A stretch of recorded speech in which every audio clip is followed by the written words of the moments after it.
Vamos lá, mais entrevista importante ao vivo para você nessa edição do Expresso CNN. A gente mostrou há pouco, um número assustador de mortes no Rio Grande do Sul.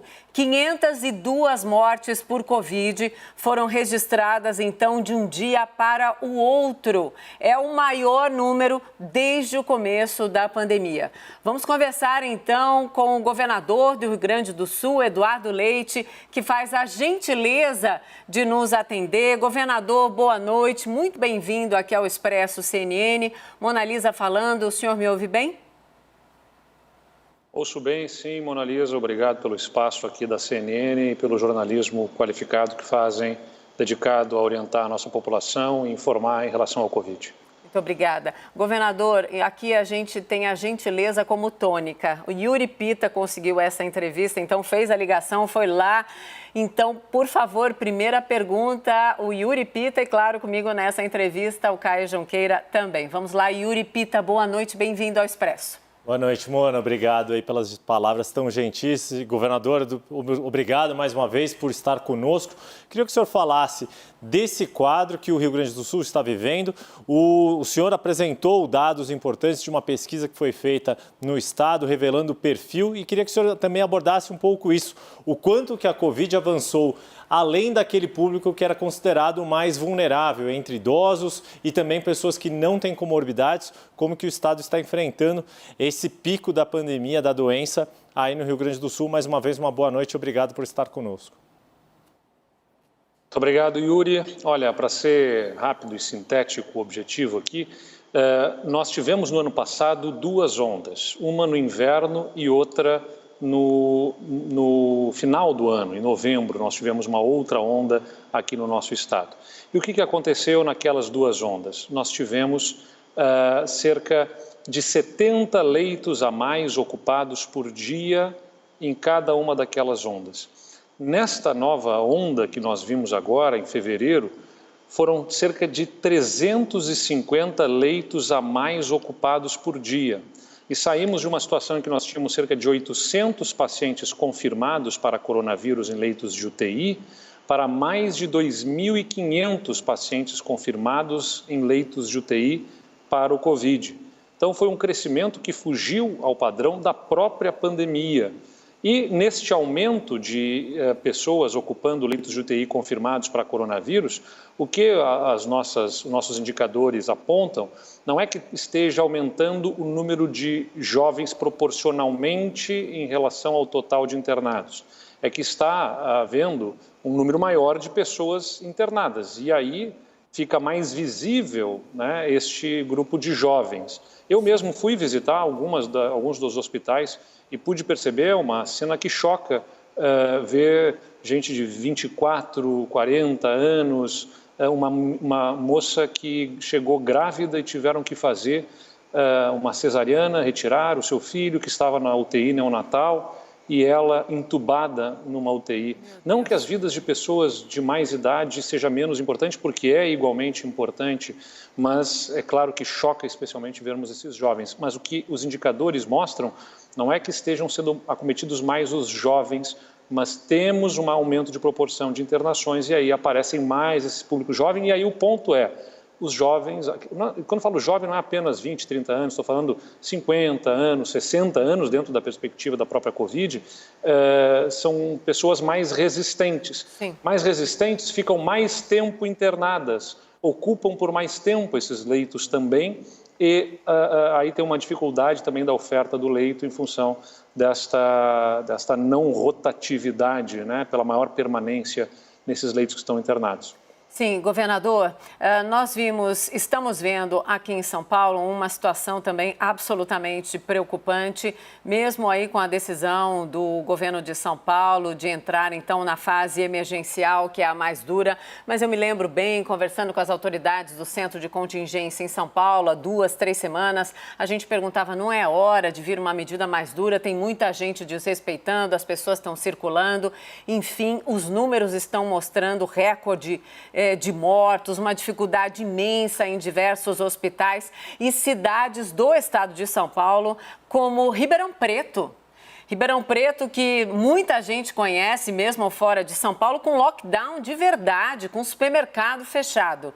Então, minha pergunta muito direta para o senhor, que nunca se furtou de ser direto na volta, na resposta: se o senhor precisar decretar lockdown em um local ou outro, o senhor fará? Quando?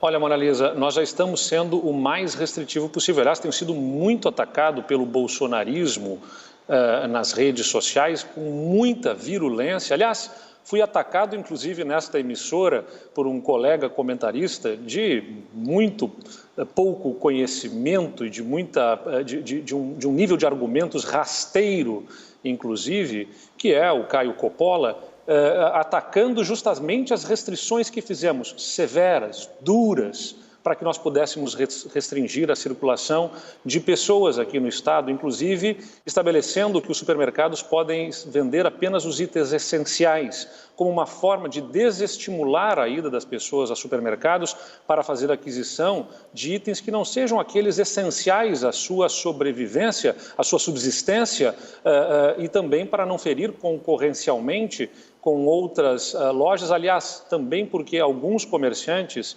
querendo se aproveitar da brecha da alimentação, passaram a cadastrar nos seus CNAEs, o Cadastro Nacional das Atividades Econômicas, a atividade de supermercado, para colocar em uma gôndola alguns itens de alimentação essencial e justificar a sua abertura para vender uma série de outros itens não essenciais. Então, nós temos sido duros, sim. Desde o final de fevereiro, o Rio Grande do Sul está, neste momento, com a bandeira preta, há 3 semanas, no que é equivalente a São Paulo na bandeira vermelha, com restrição severa das atividades, e já estamos vendo alguns resultados positivos na diminuição da pressão nos hospitais. O indicador das mortes, ele choca, nos sensibiliza, mas ele é um indicador tardio, né? Ele ainda vai subir durante alguns dias, porque ele aponta as consequências das internações que aconteceram nos períodos anteriores e que agora estão evoluindo para óbitos. Tudo aquilo que nós fizemos de restrição vai apontar, já está apontando uma menor pressão nos hospitais. Esperamos que comece uma redução de leitos agora nos próximos dias e possamos então ver para as próximas semanas o início de uma redução também dos óbitos. Sim, e se não acontecer, governador, se não acontecer, o senhor acha que uma medida restritiva mais dura em um local ou outro, se precisar, o senhor fará? Nunca tivemos medo de fazer as medidas restritivas, tantas quantas fossem necessárias, mas também com muito embasamento científico. Sim. São vários os dados que precisam ser observados. O dado de internações em UTIs, internações em leitos clínicos, e a verdade é essa: no dia 3 de março, o Estado atingiu o pico do aumento de leitos ocupados. 350 leitos a mais ocupados, em média, nós tínhamos naquele momento. Agora, a média de ocupação de leitos a mais é de 17. E, seguindo neste ritmo, em breve veremos redução na ocupação de leitos. Já estamos vendo redução de leitos clínicos e os leitos de UTI estão crescendo a ocupação num ritmo menor. Em breve esperamos ver uma estabilização e o início da redução. Mas o que acontece? Estamos com muitos leitos de UTIs ocupados e, infelizmente, a taxa de letalidade, até pelo aumento da ocupação dos leitos de UTI, que faz uma sobredemanda sobre as equipes dos hospitais, acaba aumentando, e isso significará não apenas para o Rio Grande do Sul, lamentavelmente para o Brasil, um aumento ainda ao longo dos próximos dias e semanas. Infelizmente, o Brasil vai superar as 3.000 mortes por dia nos próximos dias, porque é uma questão inexorável. Todo esse volume de pessoas que está chegando às UTIs, parte delas, infelizmente, não irá sobreviver. E então nós vamos ver um crescimento dos óbitos ao longo das próximas semanas, quem sabe com o Brasil chegando a mais de 3.500 ou 4.000 óbitos ao longo das próximas semanas, infelizmente. Sim, infelizmente, é muito triste. Caio, sua pergunta para o governador? Governador, eu vou repetir a pergunta que eu fiz para o Renato Casagrande, seu colega do Espírito Santo. Se o Supremo Tribunal Federal estabeleceu que a competência da gestão da pandemia é concorrente entre União, Estados e municípios, até que ponto essa situação que estamos vivendo também é responsabilidade de governadores e das prefeituras para além do governo federal? Olha, Caio, infelizmente o presidente da República, eu vi uma parte da fala do governador Casagrande e eu já tenho falado também sobre isso, ele insiste em causar confusão e numa cabeça doentia do presidente, uma mentalidade doentia do presidente da República, acha que há uma conspiração de governadores para fragilizá-lo para as eleições de 2022, é algo doentio. E esta postura do presidente da República está confundindo a população e leva a população a contestar as ações que são feitas para a proteção das vidas. A Alemanha, o Reino Unido, Israel, a gente viu agora recentemente o que foi o ridículo da comissão, da comitiva brasileira que foi lá cumprem as regras, aqui não cumprem as regras, ou seja, aqui é eles que fazem política pensando nas próximas eleições, mesmo que morram quantas pessoas forem morrer, não, nós não podemos aceitar isso. Os governadores têm buscado se articular, não é fácil, porque governadores estão num mesmo nível hierárquico de partidos diferentes, de regiões diferentes, de circunstâncias e de economias diferentes e de momentos diferentes da pandemia, inclusive entre os governadores, o que causa enorme dificuldade para articulação entre os governadores. Mas fazemos muito esforço sob a coordenação do governador Wellington Dias, do Piauí. O Fórum dos Governadores tem buscado articular para que haja mínimo entendimento em termos das restrições, acesso às vacinas, buscando acelerar entregas de vacinas, fazendo todo o diálogo com farmacêuticas. Enfim, estamos buscando os caminhos para reduzir os danos e, principalmente, preservar vidas. Mas o presidente insufla a população em relação aos métodos que são recomendados mundialmente para a restrição de circulação, porque até que haja vacina, e não há vacina suficientemente porque o governo federal negligenciou as negociações das compras da vacina, a vacina é que vai parar o vírus. Enquanto não se para o vírus, infelizmente, o método que mundialmente é adotado é parar a circulação de pessoas, porque as pessoas transportam o vírus e é parando a circulação de pessoas, restringindo, no mínimo, que a gente consegue fazer com que o vírus circule menos e, consequentemente, que menos pessoas precisem de atendimento em unidades de terapia intensiva. Ainda mais com as novas cepas, né, governador? Isso a ciência, a medicina estão escancarando para o mundo inteiro. Yuri Pita, mais uma pergunta para o governador? Governador, queria ouvi-lo sobre a escolha do novo ministro, o médico cardiologista Marcelo Queiroga, que pregou união no país, união à nação, e defendeu medidas como o uso de máscara e a vacinação em massa. O senhor acredita que isso vai mudar a chave do governo federal em relação a essa condução da pandemia com os governadores também? Quando há uma sucessiva troca de ministros, como está acontecendo agora, a gente percebe que talvez o problema não seja o ministro. Talvez o problema esteja acima do ministro. Aliás, não é talvez, a gente sabe que esse é o problema. A necessária subordinação aos equívocos do presidente, que apostou num medicamento que não tem comprovação científica, as mentiras propagadas pelo presidente, que diz que mandou recursos, diz que mandou 40 bilhões de reais para o Rio Grande do Sul, mentiu para causar confusão à população, manipulando números para tentar confundir a população.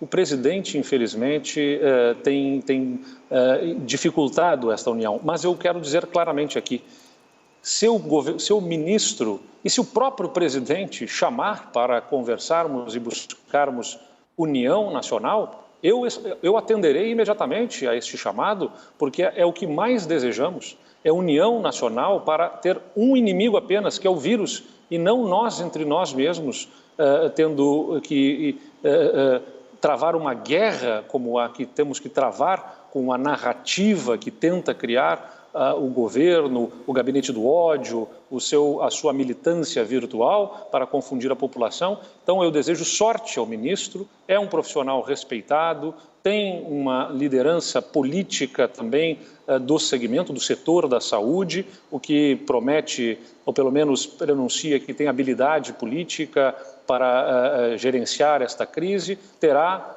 da minha parte, como tenho certeza, da parte dos governadores, toda a disposição e disponibilidade para construirmos juntos o melhor enfrentamento. Só que esse melhor enfrentamento envolve vacina, que o presidente tanto atacou, envolve reconhecer que tratamento precoce de medicamentos não comprovados não são eficazes e que não devem ser tratados como algo que resolva, né? E envolve, principalmente, reconhecer a necessidade do distanciamento até que a vacina ganhe escala na nossa população. Governador, vou fazer uma pergunta muito direta para uma resposta direta também, eu espero, até porque o nosso tempo acabou. De 0 a 10, na régua da confiança, quanto Eduardo Leite está depositando na nova gestão no Ministério da Saúde, contando com a sinceridade que o senhor escancara aqui nessa entrevista?